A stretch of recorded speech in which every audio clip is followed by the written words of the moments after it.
সবাইকে নতুন ভিডিওতে স্বাগতম। আরেকটি ছোট্ট ভিডিও নিয়ে চলে আসলাম আপনাদের মাঝে। আশা করছি সবার ভালো লাগবে। সকাল সকালে আজকে ভিডিওটা শুরু করেছি। সকালে ঘুম থেকে উঠে ফ্রেশ হয়ে আমি প্রথমে আদা চা বসিয়ে দিলাম। আজকে একটু আদা চা করব। বেশ কয়েকদিন যাবত আদা চা করছি, কিন্তু আপনাদের সাথে শেয়ার করা হয়নি। আজকে একটু শেয়ার করলাম। আদা চাটা বসিয়ে আমি সুন্দর করে ভাজি কেটে নিয়েছিলাম, আর আদা চাটা শেয়ার করা হয়নি পুরোপুরিভাবে বানানোটা। এখন আমি নাস্তা বসিয়ে দিচ্ছি। এক পাশে আমি পানি বসিয়ে দিচ্ছি আটা সিদ্ধ করার জন্য, আর আরেক পাশে ভাজি করে নিচ্ছি। পেঁপে আর আলু দিয়ে ডিম দিয়ে আজকে ভাজি করব। এই তো পানিও বলক চলে এসেছে আটা সিদ্ধ করার। আটাগুলো দিয়ে এখন সুন্দর করে আটাটা একটা সুন্দর ডো তৈরি করব সেদ্ধ করে, তারপর রুটি বানিয়ে নেব।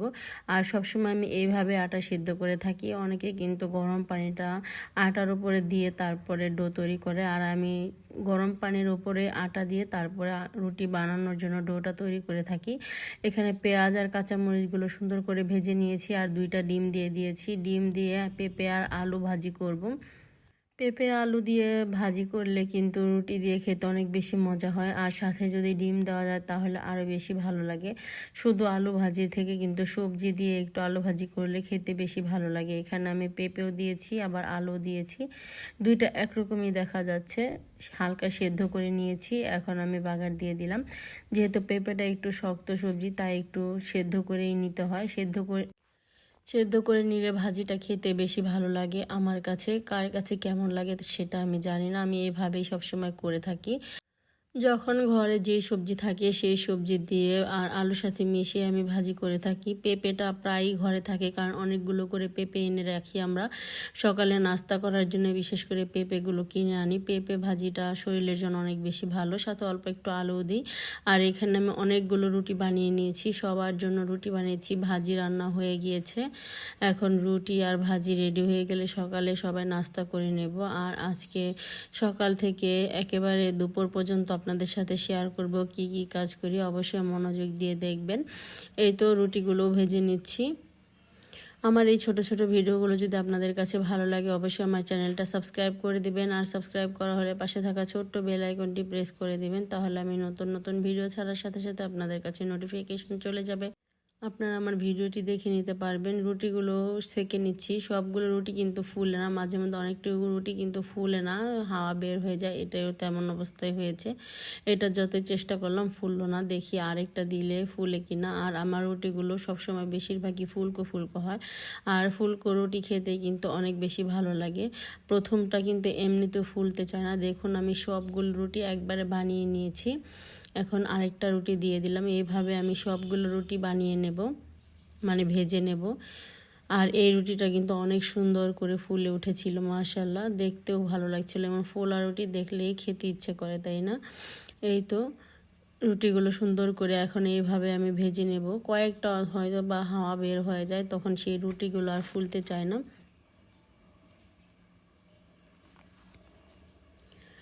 নাস্তা রান্না করে খাওয়া দাওয়া শেষ করে নিয়েছি। আর এখন আবার আমি দুপুরে রান্না বসিয়ে দিলাম। এখানে কিছু ডিম সিদ্ধ বসিয়ে দিয়েছি। ডিমগুলো সিদ্ধ করব। এগুলো আমার ননদের হাজব্যান্ড ও তার শ্বশুরের জন্য দিয়ে দেব। আমার মায়েমা কিন্তু 2-3 দিন যাবতই আমাদের বাড়িতে, আজকে চলে যাবে। সেজন্য আজকে বিরিয়ানি রান্না করব। আমরাও খাবো, আবার তাদের জন্য দিয়ে দেব। এখানে পেঁয়াজ, কাঁচামরিচ, আলু, তারপর ডিম সব কিছু কেটে নেওয়া হয়েছে। মাংস ভিজিয়ে নেওয়া হয়েছে। আমি আবার স্কুলে চলে গিয়েছিলাম। এগুলো সব আমার মেজো যা রেডি করে রেখেছে। এখন আমি শুধু রান্না করে নেব। মাংসটাও খুলে গিয়েছে। এখন সুন্দর করে ছোট ছোট করে কেটে নেব। আমি আবার সবসময় বিরিয়ানিতে আলু দিতে পছন্দ করি। আমাদের বাড়িতে সবাই আলু খেতে ভালোবাসে, আর বিরিয়ানির আলুটা আরও বেশি পছন্দ করে খায়। আজকে সরিষার তেল দিয়ে আমি সম্পূর্ণ বিরিয়ানিটা রান্না করব। আর যেহেতু আমরা সবসময় সরিষার তেল খাই, অ্যাভেলেবেল কিন্তু আমাদের ঘরে সয়াবিন তেল থাকে না। সেজন্য আজকে ঘরে সয়াবিন তেল ছিল না, তাই আমি সরিষার তেল দিয়ে রান্না করব। আর বিরিয়ানির জন্য সব মশলা রেডি করে নিয়েছি। মরিচের গুঁড়া, ধনিয়ার গুঁড়া, আদা রসুনের পেস্ট, জিরা গুঁড়া, লবণ স্বাদ অনুযায়ী, তারপরে দিয়েছি হলো বিরিয়ানির মশলা 1 প্যাকেট। সব কিছু রেডি করে নিয়েছি। আর এখানে পাশাপাশি আলুগুলো ভেজে নিচ্ছি। আলু ভাজতে ভাজতে আমি সব রেডি করে নিচ্ছি। তারপর একটু টক দই বানিয়ে নেব। ঘরের মধ্যে দুধ ছিল আর লেবু ছিল, তাই দিয়ে আমি টক দই বানিয়ে নিলাম। আমি বিরিয়ানি রান্না করার সময় সবসময় হাতে এইভাবে টক দই বানিয়ে রান্না করে থাকি। টক দই ছাড়া আমার বিরিয়ানি খেতে তেমন একটা ভালো লাগে না। এই তো আমি এখানে একটা লেবু দিয়ে আর 1 পোয়া দুধ নিয়েছি। আধা কেজি থেকে অর্ধেক দুধ নিয়েছি আর অর্ধেক রেখে দিয়েছি, ওটা অন্য কোনো কাজে লেগে যাবে। এই তো আমার টক দইটা একেবারে রেডি হয়ে যাবে। একটা চামচ দিয়ে এখন ভালো করে নেড়ে রাখবো। এই একটু পরে কিন্তু একেবারে টক দই হয়ে যাবে। এখনই কিন্তু ঘন ঘন হয়ে এসেছে অনেকটা। আমি হাতে বানিয়ে সবসময় টক দই দিয়ে রান্না করি, কিনে আনা কমই হয়। যখন ঘরে দুধ তো অ্যাভেলেবেল সবসময় থাকে আর লেবুটাও ঘরে বেশিরভাগ সময় থাকে, তাই আমি হাতেই বানিয়ে টক দইটা তৈরি করে নিই। আলুগুলো সুন্দর করে ভেজে নিলাম। আলুগুলো কিন্তু প্রায় সেদ্ধ হয়ে গিয়েছে। শুধু বিরিয়ানিতে দেওয়ার সময় মাংসের সাথে অল্প একটু মিশিয়ে নিলে হয়ে যাবে। মাংস কষানোর মধ্যে আর না দিলেও চলবে। আলুগুলো কিন্তু তেলের মধ্যে ভাজতে ভাজতে প্রায় 80% সেদ্ধ হয়ে যায়। অনেকটা আবার একবারে 100%ই সেদ্ধ হয়ে যায়। যেগুলো ছোট সেগুলো একেবারেই সেদ্ধ হয়ে যায়। এগুলো আর পরে তরকারিতে দেওয়ার প্রয়োজন পড়ে না। এইভাবে ভাজা আলু দিয়ে বিরিয়ানি রান্না করলে খেতে অনেক বেশি ভালো লাগে। এই তো মাংস রান্না করার জন্য এখানে আমি অনেকগুলো গোটা গরম মশলা দিয়ে দিলাম। তারপর দিয়ে দেব বেশ অনেকগুলো পেঁয়াজ কুচি আর সাথে কিছু মরিচও দিয়ে দিলাম। এখন এগুলো সুন্দর করে একটু ভেজে নেব, হালকা করে, বেশি ভাজবো না। যেহেতু গরুর মাংস দিয়ে রান্না করব, কষাতে কষাতেই কিন্তু পেঁয়াজগুলো একেবারে গলে যাবে। আর তাই আর বেশি ভাজার দরকার নেই। হালকা একটু ভাজা হয়ে গেলে এখানে আমি সব ধরনের মশলা দিয়ে দেব।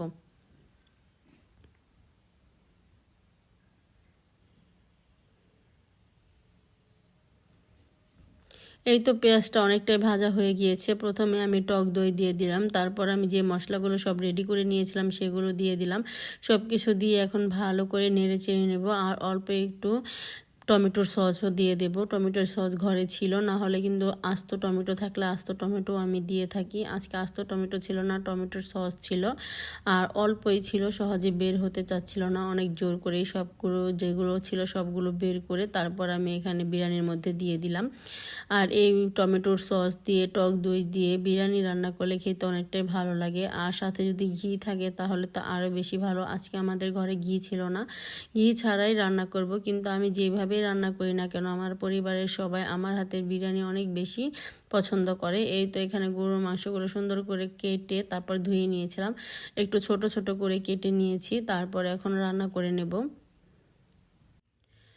এখন ভালো করে মশলার সাথে মিশিয়ে সুন্দর করে কষিয়ে নেব। এখন এখানে আর কোনো আলু টালু দেওয়া হবে না। যে পানিটা উঠে আসবে এই পানি দিয়েই কিন্তু সুন্দর করে কষিয়ে নেব।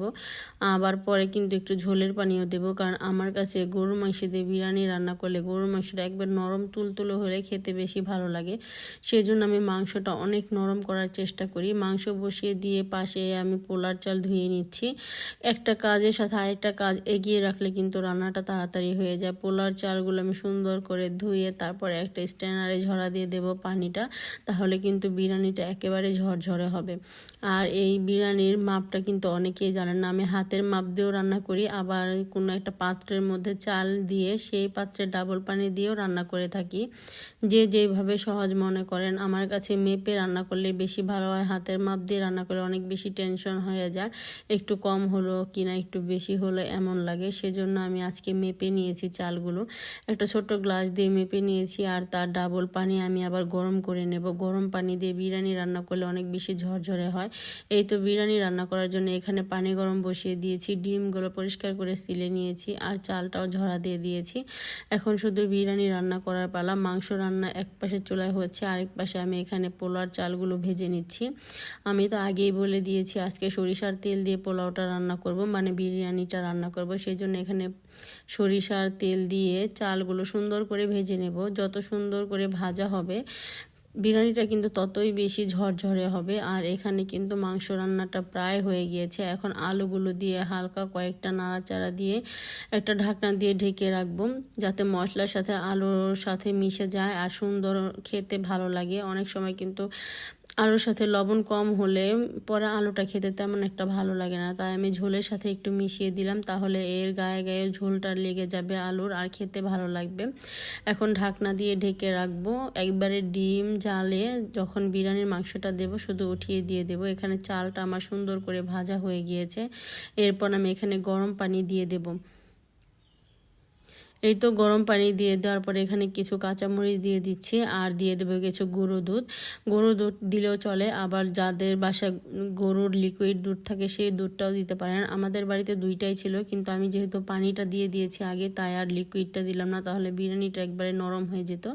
সেজন্য এখানে আমি গুঁড়ো দুধই ব্যবহার করলাম। বেশ কিছু গুঁড়ো দুধ দিয়ে দিয়েছি। এখন আস্তে আস্তে বিরিয়ানিটা রান্না করার পালা। পানিটা অনেক বেশি শুকিয়ে এসেছে। এই পর্যায়ে আমি মাংসটা দিয়ে তারপর সুন্দর করে নেড়ে চেড়ে নেব, যাতে সব জায়গায় মাংসটা সুন্দরভাবে মিশে যায়।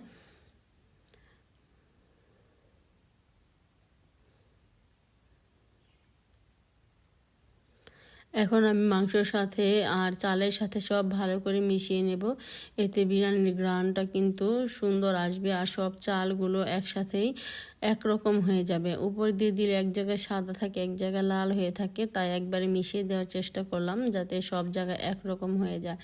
আমার বিরিয়ানি রান্নাটা দেখতে কেমন হয়েছে, কিভাবে রান্না করলাম, যদি পছন্দ হয় তাহলে সুন্দর করে একটা কমেন্ট করে দিবেন, আর আমার ভিডিওটা শেয়ার করে দেবেন। আর যদি বেশি ভালো লেগে থাকে তাহলে আমার চ্যানেলটা সাবস্ক্রাইব করে দিবেন।